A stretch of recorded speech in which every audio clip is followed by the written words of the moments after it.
अच्छा, हमारे पास अभी जो दूसरा टूल दूसरे जो टाइप की पॉलिसी होती है गवर्नमेंट की, वो होती है फिस्कल पॉलिसी। और इसको जो अप्लाई करती है वो आपकी मुंतखब जो गवर्नमेंट होती है, जो उस वक्त चल रही होती है, मुल्क का निज़ाम बागदौड़ जिसके हाथ में होती है, वो इसको अप्लाई करती है, वो इसके ऊपर सोचती है, वो इसकी पॉलिसी बनाती है। तो फिस्कल पॉलिसी जो होती है वो कंसर्न होती है गवर्नमेंट एक्सपेंडिचर और गवर्नमेंट रेवेन्यूज़ पे।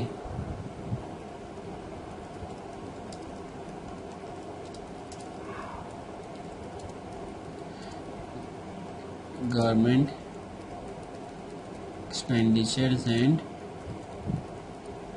रेवेन्यूज़, इन दोनों चीज़ों पे जो होती है इसका ज़्यादा कंसर्न होता है। किसका? फिस्कल पॉलिसी का। सही। अब ये कैसे काम करती है, इसके दो टूल्स होते हैं। सबसे पहले इसके टूल्स हम देख लेते हैं। टूल्स ऑफ फिस्कल पॉलिसी, दो टूल्स हैं इसके। इसकी मॉनेटरी पॉलिसी की तरह बहुत सारे टूल्स नहीं हैं जिनको समझने में टाइम लगे या बहुत कुछ लगे। पहला टूल इसका होता है गवर्नमेंट एक्सपेंडिचर्स, गवर्नमेंट के खर्चे, गवर्नमेंट कहाँ खर्च करेगी। दूसरा टूल इसका होता है टैक्सेस, जो रेवेन्यू होगा गवर्नमेंट का वो क्या होगा, टैक्सेस होगा, कि गवर्नमेंट जो होगी कितना टैक्स लेगी, कहाँ कहाँ से लेगी, taxes, amount of taxes, ratio of taxes से। ये इसका होता है दूसरा। ये टूल्स हो गए इसके। अब इसके भी वैसी दो ही टाइप्स होती हैं, जैसे कि आपके पास मॉनेटरी पॉलिसी थी, टाइप्स ऑफ फिस्कल पॉलिसी दो टाइप्स की होती है। एक आपके पास होती है एक्सपेंशनरी,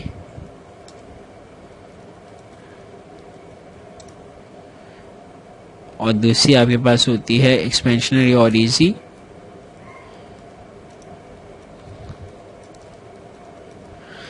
दूसरी आपके पास होती है कॉन्ट्रैक्शनरी और टाइट।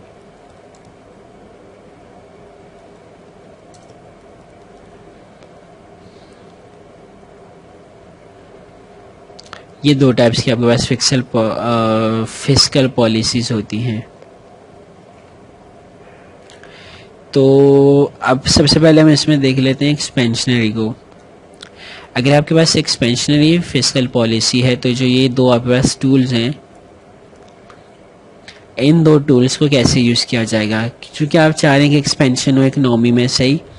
तो गवर्नमेंट अपने खर्चे बढ़ा देगी। कैसे बढ़ा देगी? फॉर एग्जांपल वो कहीं पे पुल बनाने लग जाएगी, कहीं पे जो कि 50 लाख हाउसिंग का मंसूबा जो कि उसको स्टार्ट कर देगी, कहीं पे बिलियन ट्री सुनामी प्रोजेक्ट को स्टार्ट कर देगी। भाई इस प्रोजेक्ट में वो पैसा लगाएगी, लोगों को रोज़गार वगैरह मिलता रहेगा, घर बनाएगी, इतनी सारी इंडस्ट्रीज चलेंगी, लोगों को डायरेक्ट रोज़गार तो मिल रहा है, जो इतनी सारी इंडस्ट्रीज चल रही, इनडायरेक्टली बहुत सारे लोगों को रोज़गार मिल रहा है, सही। मुख्तलिफ मेट्रोज़ बनाएगी, ऑरेंज ट्रेन बनाएगी, ग्रीन ट्रेन बनाएगी, पिंक ट्रेन बनाएगी, ब्लैक ट्रेन बनाएगी, बहुत सारे प्रोजेक्ट उसके चलते रहेंगे। अब उसको चलते रहेंगे, जब वो बन रहे होंगे तब भी उस पर लोगों की जॉब लगी होगी, जब वो बन जाएंगे उसके बाद भी लोगों की, ड्राइवर होगा, कोई कंडक्टर होगा, कोई मेंटेनेंस डिपार्टमेंट वाला होगा, लोगों की जॉब्स लगी हुई होंगी। और टैक्सेस का जो रेट है, रेट ऑफ टैक्सेस, वो भी कम कर देती है इजी फिस्कल पॉलिसी में, सही। आपके पास इनकम टैक्स है, आपकी 12 लाख तक की इनकम है, कोई इनकम टैक्स नहीं है, सही है। या बहुत कम है, 5% है, 2% है, 3% है, 2,000 रुपये है, 5,000 रुपये है, बस इतना ही है। आपके ऊपर ज़्यादा हम बर्डन नहीं डाल रहे, सही। जीएसटी है भाई, हमने उसको 10% पे कर दिया। आपको 100 की चीज़ लेनी है, आपको उसमें सिर्फ 10% आपको टैक्स देना है, सेल्स टैक्स। ये आपके पास हो जाएगा इजी वाले में। तो अगर हम एक्सपेंडिचर्स की सिर्फ बात करें, अब हम इजी वाले को डिस्कस करते हैं और इसमें हम एक्सपेंडिचर्स के ऊपर बात करते हैं। गवर्नमेंट एक्सपेंडिचर्स इंक्रीज, क्योंकि इजी की बात हो रही है तो इंक्रीज कर जाएंगे गवर्नमेंट के खर्चे। अब जब गवर्नमेंट अपने खर्चे बढ़ाएगी तो जो मुख्तलिफ़ चीज़ों की होगी इफ़ेक्टिव डिमांड, वो भी बढ़ जाएगी। जब इफ़ेक्टिव डिमांड बढ़ जाएगी तो लोगों की जो होगी, पीपल की इनकम ऑल्सो इंक्रीज। सही, लोगों की इनकम बढ़ जाएगी। क्यों? ये अभी हम मॉनेटरी पॉलिसी में डिटेल से पढ़ चुके हैं। डिमांड बढ़ने से क्या होगा? इन्वेस्टमेंट बढ़ जाएगी, इन्वेस्टमेंट बढ़ने से जॉब्स बढ़ जाएंगे, जॉब बढ़ेंगी, लोगों के पास ज़्यादा जॉब्स आएंगी, तो इनकम भी उनकी बढ़ जाएगी। जब लोगों के पास इनकम बढ़ जाएगी, डिमांड बढ़ जाएगी, तो क्या हुआ? चीज़ों की प्राइसेस खुद ब खुद बढ़ जाएगी।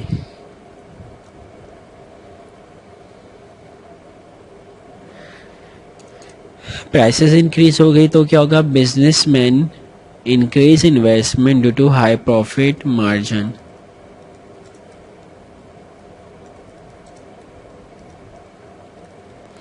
बिजनेसमैन जो होगा वो अपनी इन्वेस्टमेंट भी बढ़ा देगा, ज़्यादा इन्वेस्ट करने लग जाएगा। अब जब वो ज़्यादा वो करेगा, इन्वेस्ट करेगा, तो अब क्या करेगा? प्रोडक्शन भी बढ़ा देगा। प्रोडक्शन बढ़ाएगा तो क्या होगा? More people require to perform a job. ज़्यादा लोग चाहिए, ज़्यादा लोग चाहिए तो क्या होगा? Hence unemployment decreases. अनएम्प्लॉयमेंट आपके पास कम हो गई, लेकिन इसका ड्रॉबैक क्या है? इसका ड्रॉबैक ये है आपके पास, प्राइसेस जो होंगी वो बढ़ जाएंगी। हाँ, अनएम्प्लॉयमेंट कम हो जाएगी, लेकिन प्राइसेस बढ़ जाएंगी। इसलिए गवर्नमेंट जो होती है, कोई भी गवर्नमेंट, वो किसी पॉलिसी को ज़्यादा देर तक नहीं रख पाती। वो एक पॉलिसी रखती है, फिर कुछ देर बाद फिर चेंज कर देती है, क्योंकि तीन चीज़ें एक साथ हो रही होती हैं आपके पास। सही, आपके पास अनएम्प्लॉयमेंट को भी इनको कंट्रोल करना होता है, प्राइसेस को भी कंट्रोल करना होता है, और जो आपके पास एक्सचेंज रेट है उसको भी कंट्रोल करना होता है। तीन चीज़ों को कंट्रोल करना होता है, इसलिए इनको कभी एक पॉलिसी, फिर उसके नुकसानात आने लगे, दूसरी पॉलिसी, उसके नुकसानात आने लगे, फिर तीसरी पॉलिसी, मतलब फिर पहली वाली पॉलिसी, इसलिए इन दोनों में शिफ्ट आता रहता है। अब अगर हम इसी को टैक्सेस के ऊपर रख के करें, सही, ये तो अभी हमने एक्सपेंडिचर्स पे कर दिया। गवर्नमेंट टैक्सेस डिक्रीजेस, टैक्स कम होगा तो क्या होगा? People purchasing power increase. सही, वो ज़्यादा चीज़ें जो होंगे वो परचेज कर पाएंगे। जब परचेजिंग पावर इंक्रीज हो जाएगी तो क्या होगा? पीपल बाय मोर।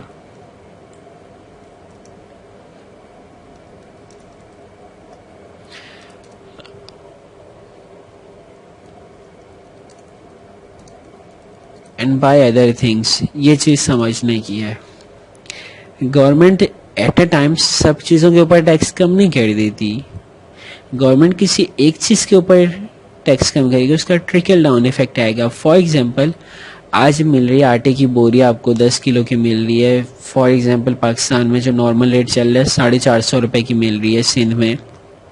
अब गवर्नमेंट ने क्या किया? इसके ऊपर टैक्स कम कर दिया। इन ईजी वर्ड जो यहाँ पे ज़्यादा मुनासिब वर्ड है, यहाँ पे सब्सिडी दे दी, अच्छी खासी उन्हें सब्सिडी दे दी।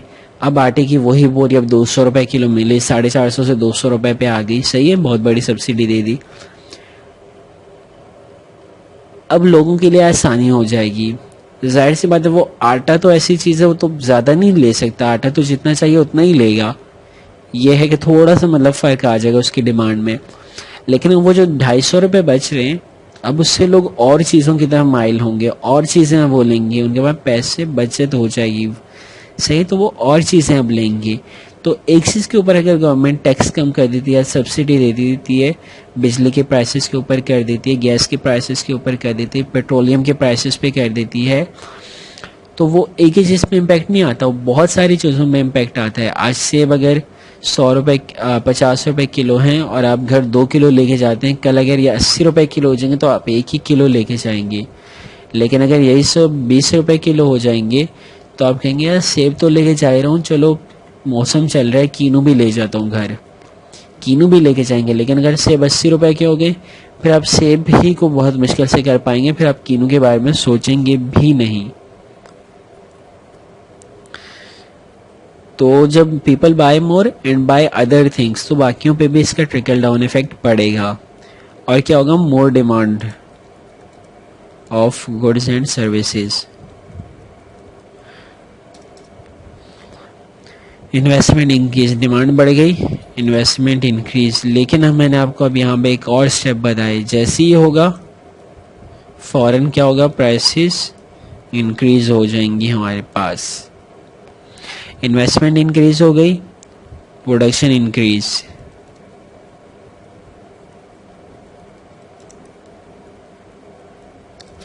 प्रोडक्शन इंक्रीज हो गई, मोर पीपल रिक्वायर्ड।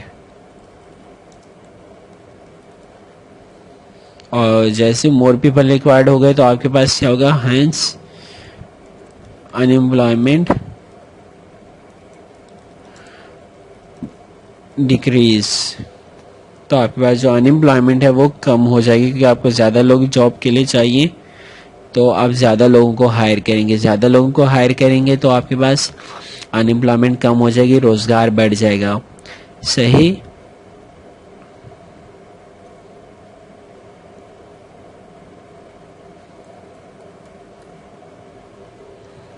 ये चीज़ है। अगर आपको रोज़गार बढ़ाना है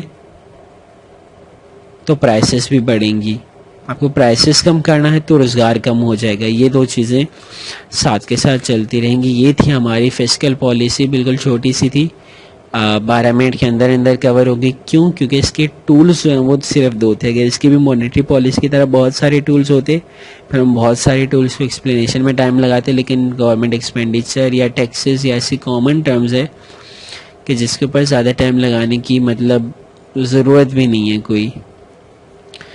तो ये होगी फिस्कल पॉलिसी। अब हमारे सिलेबस में अगला टॉपिक जो है वो है, क्या है हमारे पास अगला टॉपिक, मनी है और फुल एम्प्लॉयमेंट है, बैलेंस ऑफ पेमेंट है। अभी जो है हम इसके बाद एम्प्लॉयमेंट के बारे में पढ़ेंगे, उसके बाद फिर मनी पे आएंगे।